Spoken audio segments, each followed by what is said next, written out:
Drip હકેલતા પહેલાં એટલી વસ્તુ ખાસ ધ્યાન રાખો ખેડૂત મિત્રો, આપણે તરબૂચ ટેટી કે અન્ય પાકના વાવેતર કરીને લાસ્ટ અંદર જ્યારે આપણે ડ્રીપને હકેલવાનો વારો આવે છે ત્યારે આપણે એમને ડ્રીપને હકેલીને મેલી દઈએ છીએ.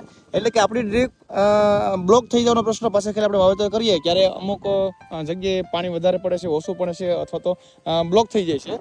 એટલે ડ્રીપ આપણી વ્યવસ્થિત હાલતી નથી. સારી એવી કંપની આપણે ડ્રીપ લીધી હોય છતાં પણ આપણે સરખાઈ હાલતી નથી.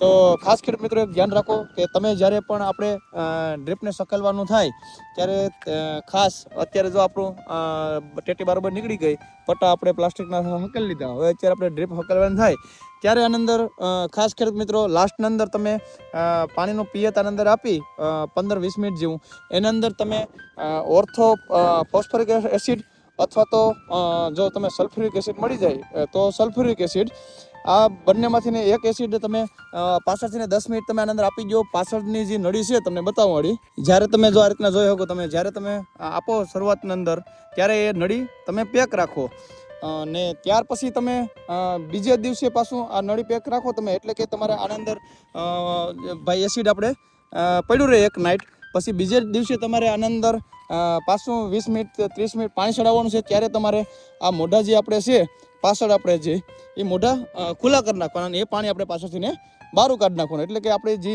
અંદર જે રાસાયણિક ખાતર રહી ગયું હોય અથવા તો બીજો જે કુસો રહી ગયો હોય એ બરાબર નીકળી જાય અને આપણી નળી બ્લોક થવાનો પ્રશ્ન રહે નહીં. તો ખાસ આખરે મિત્રો ધ્યાન રાખો જેથી કરીને આપણી મૂંગાપાડી જે ડ્રીપ લીધી હોય એનો બ્લોક થવાનો પ્રશ્ન રહે નહીં. અસ્તુ, જય હિન્દ, જય ભારત.